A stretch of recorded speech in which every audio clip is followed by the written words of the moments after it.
Latha Christie. She is speaking on ethics of digital and emerging technologies. Dr. Latha Christie is a senior scientist from Bangalore with more than 35 years of experience with DRDO, Ministry of Defense. After graduating in Electronics and Communication Engineering, she completed her Master's and PhD in Aerospace Engineering from Indian Institute of Science, Bangalore. She completed her International Executive Diploma in Project Management and Leadership from 12P2M in collaboration with George Washington University School of Business. She is a certified counselor for abuse and alcoholism from Word of Life, US. She received the prestigious Professor Satish Dhawan Award for Engineers, instituted by the Government of Karnataka.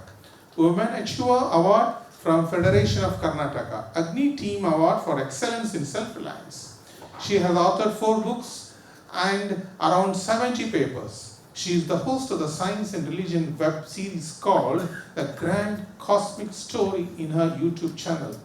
Madam, welcome, and it is our joy to listen to you from a scientist. You have 15 minutes. Good evening to every one of you.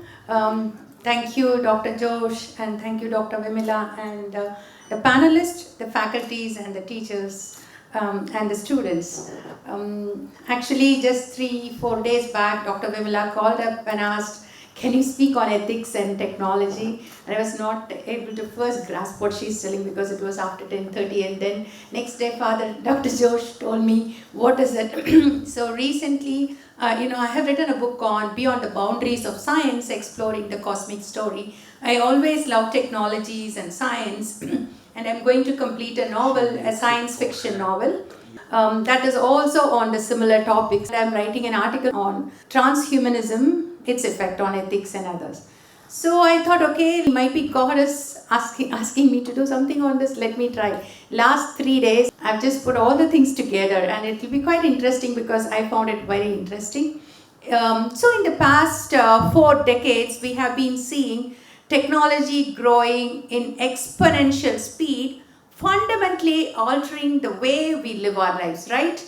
The way we work, how you communicate, and how we fight wars from everything. Always without a mobile, we cannot go anywhere. 4 decades back, it was not there.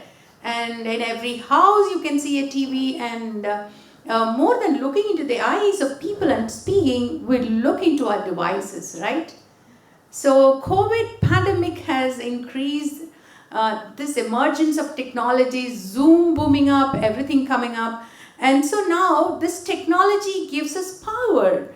And power means we have to make choices, right?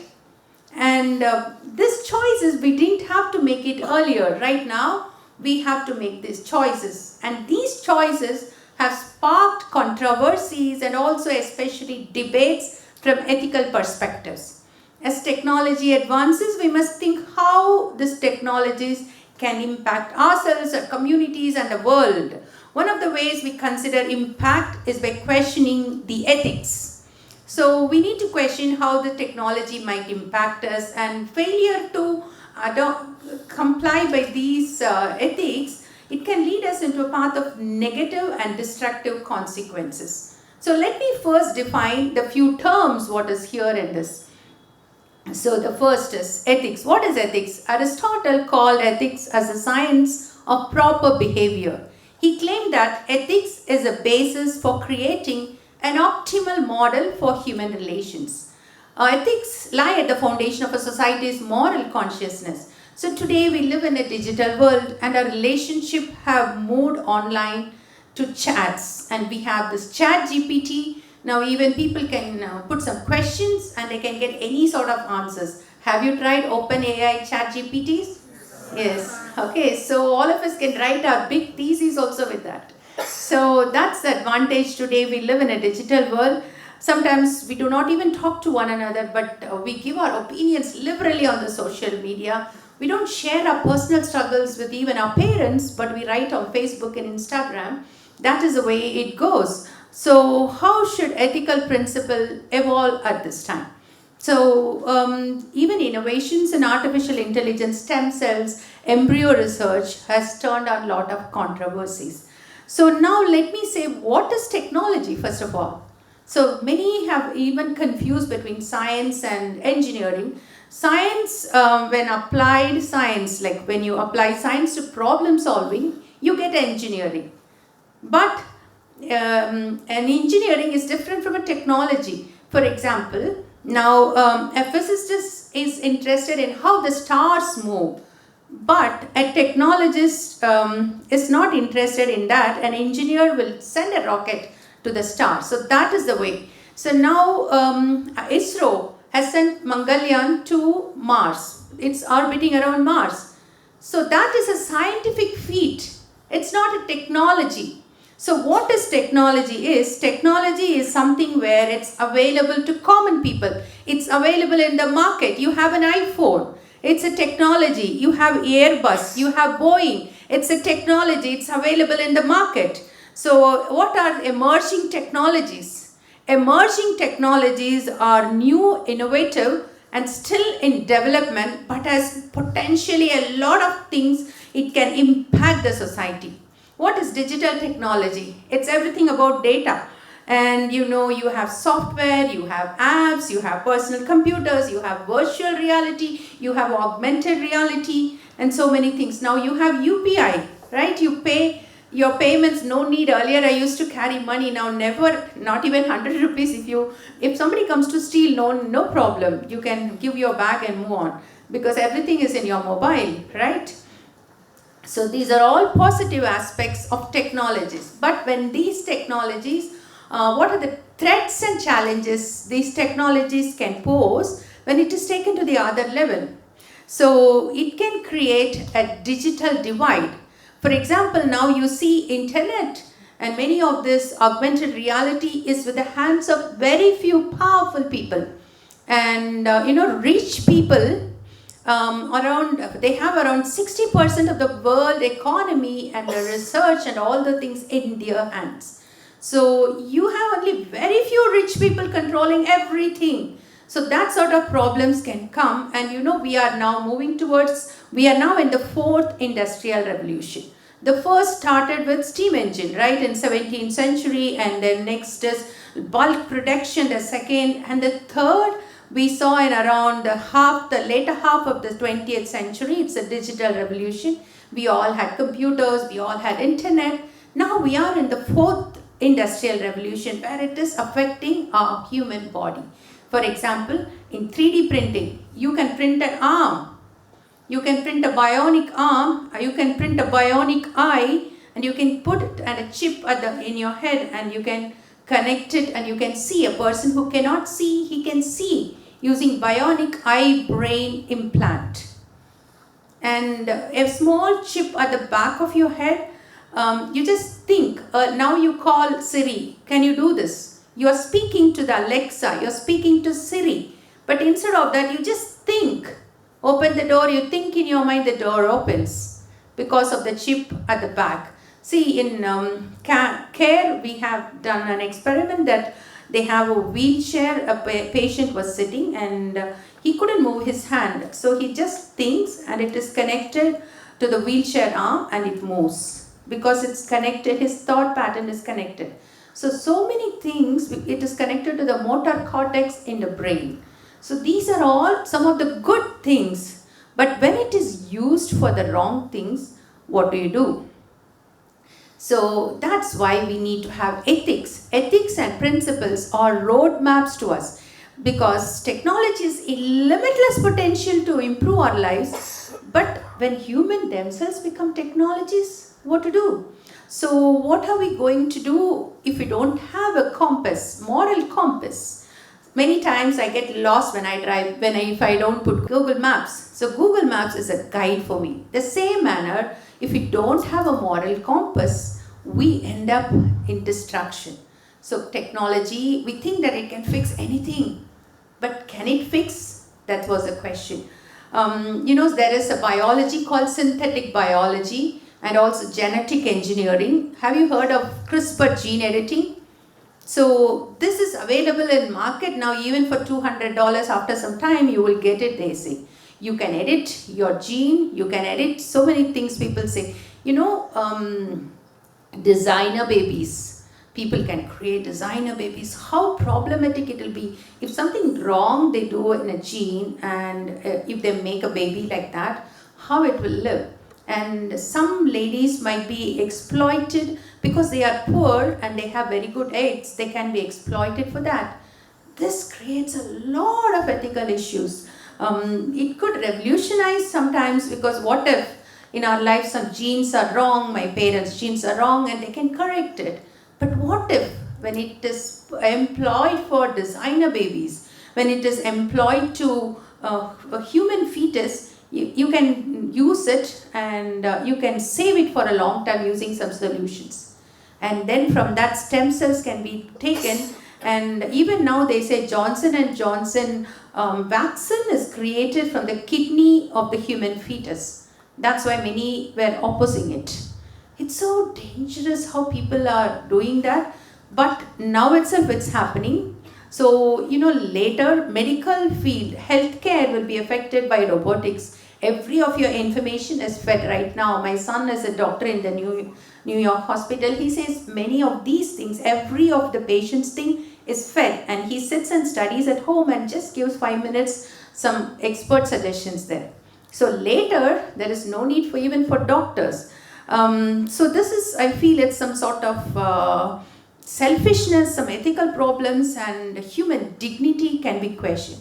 Let me get into artificial intelligence, because when we speak of data, when we digitalize, we get enormous data. But how do you manage? How do you deal with this data? It's through artificial intelligence. So now some people confuse artificial intelligence with robotics.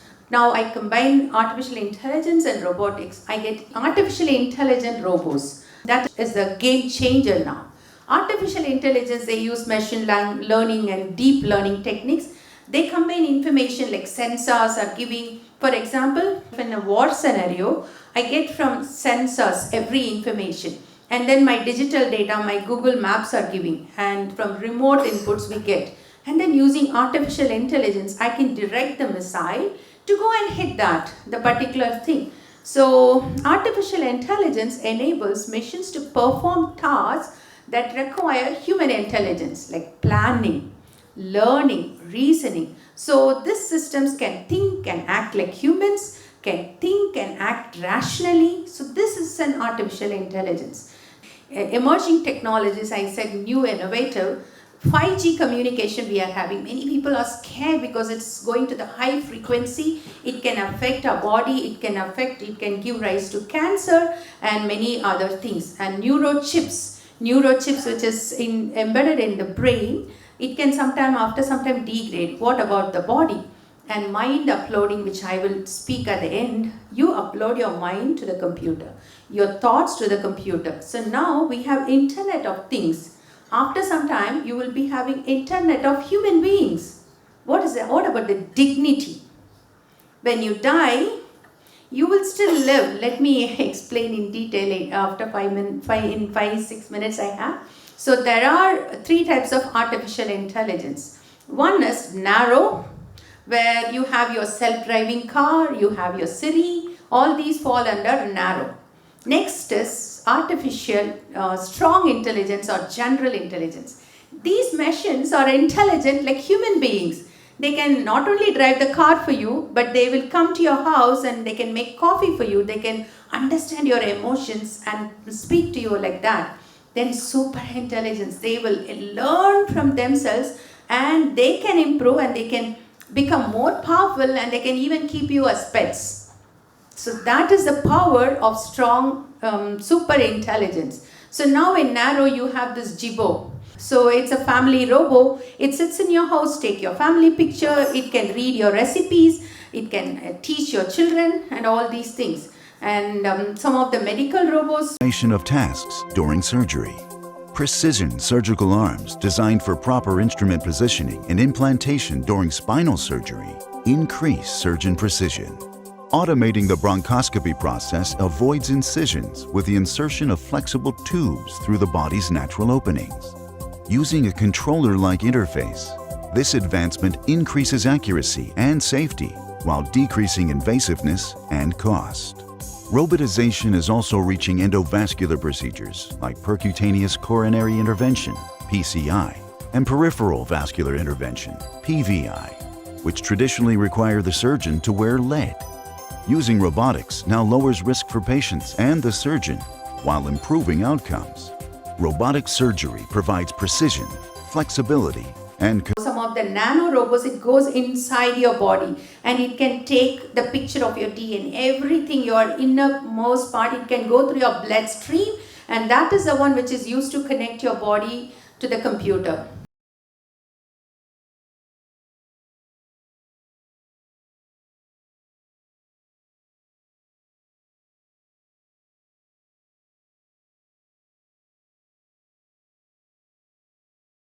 And then you have this vacuum cleaner, this prosthetic limbs, and it is exactly, it can perform like your limb, and these are all good things. But what about the strong AI? See this Sophia, this is a robot which they have created, and she has been given the citizenship, and she's considered as one of the greatest innovation champion. And you know, when you talk to her, she will recognize and she can speak to you exactly like that. Jimmy, would you like to play a game of rock, paper, scissors, robot style? Sure. Okay, let's get this game going. Show me your hand to start. Rock, paper, scissors, shoot. I won. This is a good beginning of my plan to dominate the human race.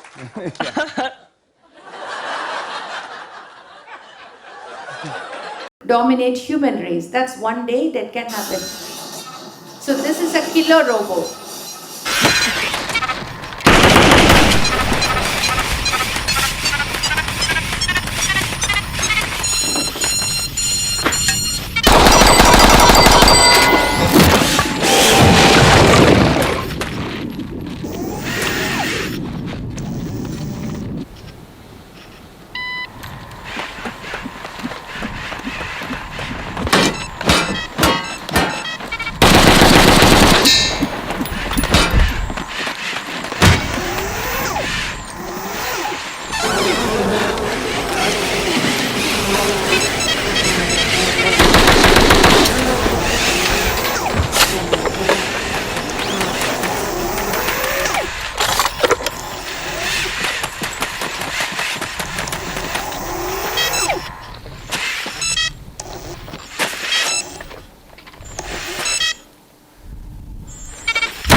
So these killer robots are trained by humans. So now I train a robot with the bias. You go and hit somebody with black color.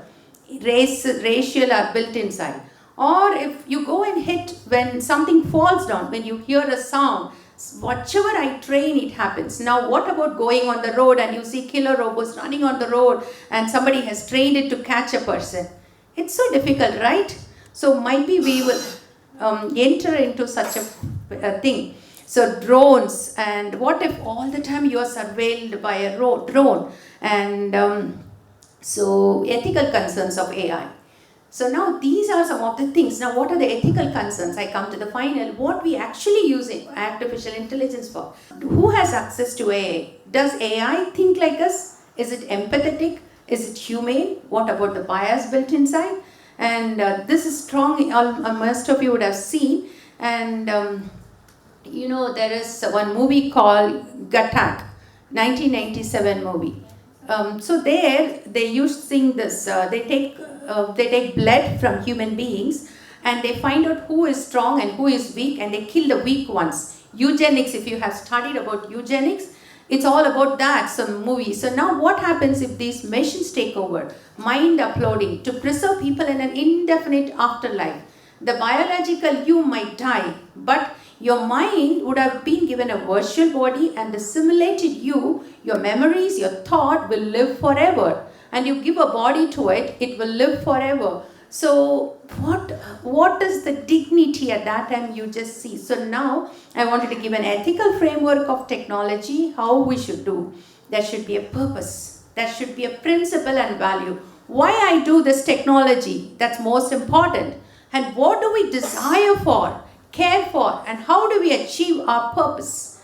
And how do we bring ethics into our tools? So these functions, purpose, values, and principles, this determine the framework how a person should develop technology. So the ethical concepts should be built in at the development of technology itself.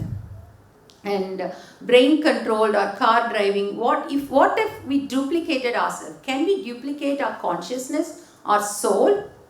There is more to life. We are made in the image of God. We have been given creative power. We are called to be stewards. So living involves thoughts and living involves consciousness. So what do you need to, can you duplicate your emotions like empathy, mercy? No machines can bring in mercy. They talk about immortality. But the thing is it possible that you are living in a digital world after your death? And who is owning that thought process? So it's a final slide. So now, how should we package your body?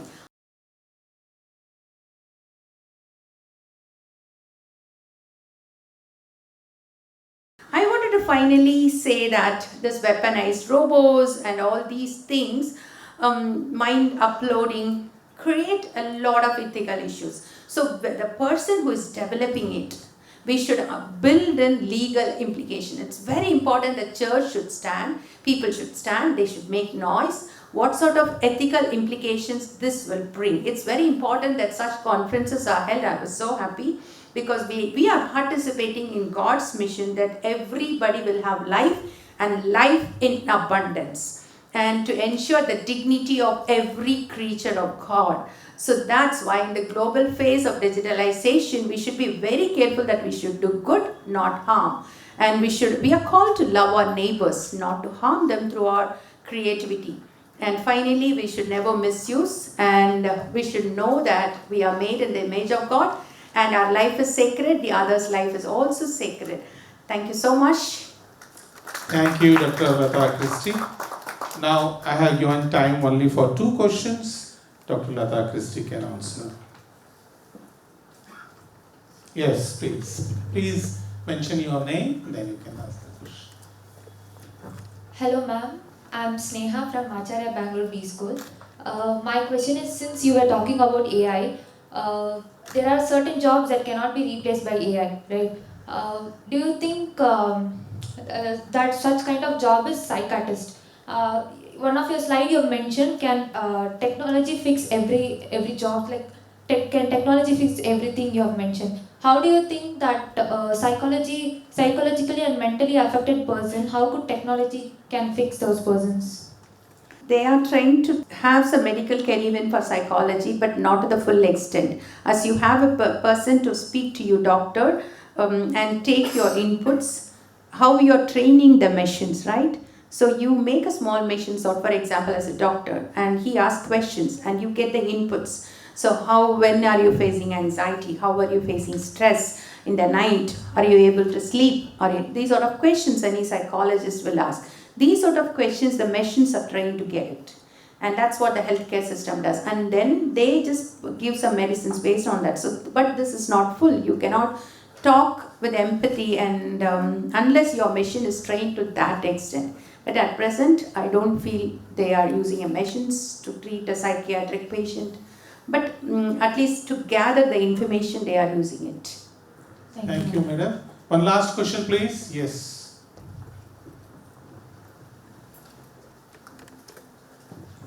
Good evening. My name is Joshua. I'm a PhD student in philosophy from our university.